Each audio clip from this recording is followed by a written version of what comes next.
for this particular book, and I do similar pages for other books. It really just depends on the book and the size I need. But I'm going to show y'all how I made this little pocket page that's got the center pocket in it. Super, super easy. I cut a piece of either cardstock, pattern cardstock, double-sided patterned paper, because usually it's a little heavier. Whatever, cut it to the size that you need. I'm just working with 11-inch length. This is a piece of wallpaper that I trimmed down to 11-inch length and then 6 inches this way, because, or let's see, 5.5 inches, sorry, because that's the size that the little page was in my book.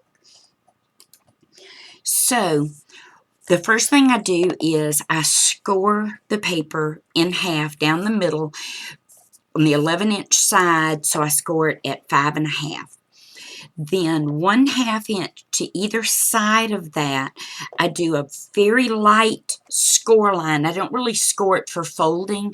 It's just to give me an idea of where my 1/2 inch binding seam or section is going to be.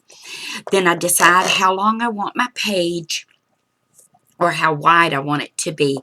Then I score there. So in this case, I want it to be 3 3/4. So I start at the 6-inch mark, go down to the 9 3/4 mark, and score. Then I flip the paper completely around and I do the exact same score at the 9 3/4. So then I know that my pockets are going to end up being right where I want them to be. Then fold that center, let's see, let me move this. Fold that center line, make sure everything lines up, and then just give that a good crease.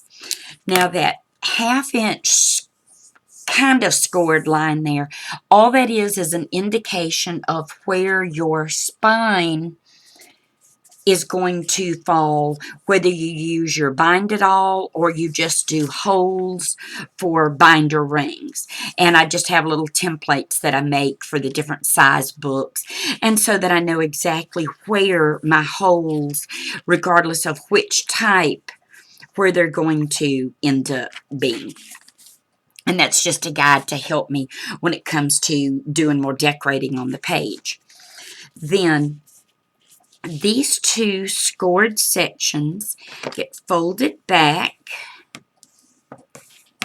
and just kind of work that score.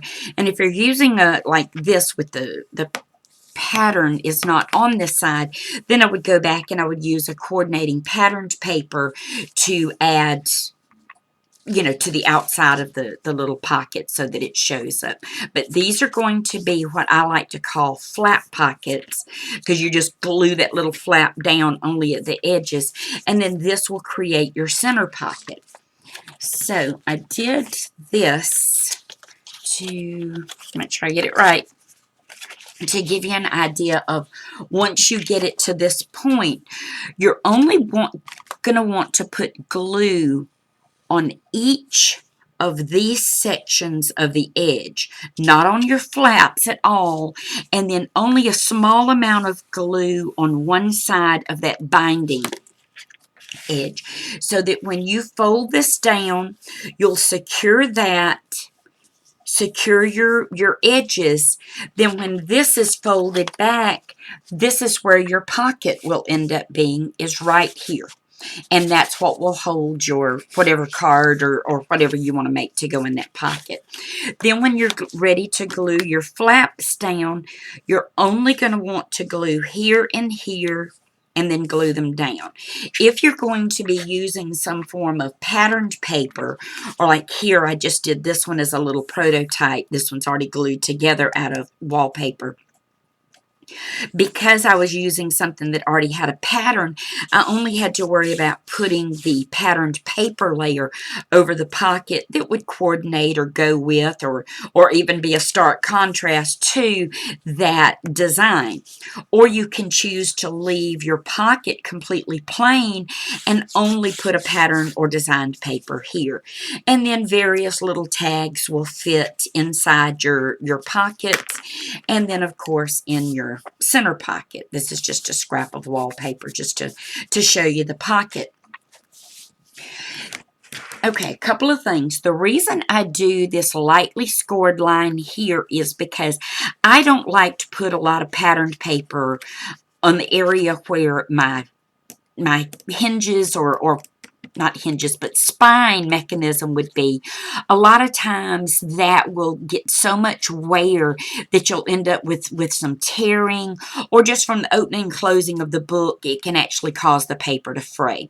So over the years, I just quit running my patterned paper all the way to the edge, and I like that 1/2 inch straight edge there so that I know exactly where my patterned paper is going to stop here. I run about a 1/2 inch underneath the pocket.